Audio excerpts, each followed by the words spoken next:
अभी हम आप लोगों को क्या पढ़ा रहे थे? हृदय के बारे में। किसके बारे में?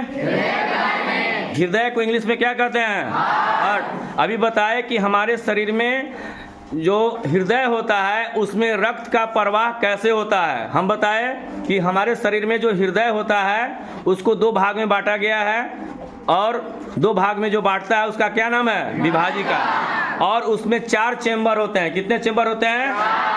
2 बाएं तरफ और 2 जो बाएं तरफ होते हैं उसको बायां बोलते हैं, बायां अलिंद और बायां निलय। और जो दाहिने तरफ होते हैं उसको दाहिना अलिंद और दाहिना निलय। हम इसके बाद बताए कि शरीर के विभिन्न हिस्सा से जितना भी कोशिका है वहां से जो अशुद्ध रक्त जो होता है ना, वह महाशिरा के द्वारा 2 रास्ते से ना दाहिना अलिंद में आता है। कहाँ आता है?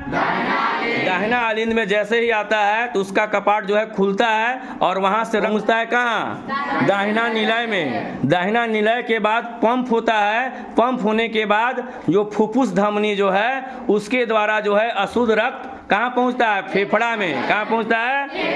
और फेफड़ा से जो शुद्ध रक्त होता है वह फुफ्फुस शिरा के द्वारा, किसके द्वारा जी? फुफ्फुस शिरा के द्वारा हम लोगों का जो बाएं तरफ के जो अलिंद है उसमें प्रवेश करता है शुद्ध रक्त। कब प्रवेश करता है? और वहां से शुद्ध रक्त जो होता है आ जाता है कहाँ? बायां निलय में। कहाँ आता है?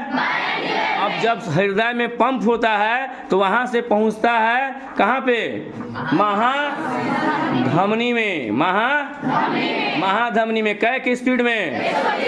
120 के स्पीड में शरीर के विभिन्न पार्ट्स, विभिन्न कोशिकाओं में पहुंचता है रक्त। इस तरह से शुद्ध और अशुद्ध रक्त का जो परिसंचरण होता है वह हमारे हृदय में होता है। अब इसको आप लोगों को कल माइंड में पूरा सेटअप कर लेना है, याद कर लेना है, और नोट कॉपी भी दिए हैं। एक बार घर में बैठ के अपने से पढ़ना है।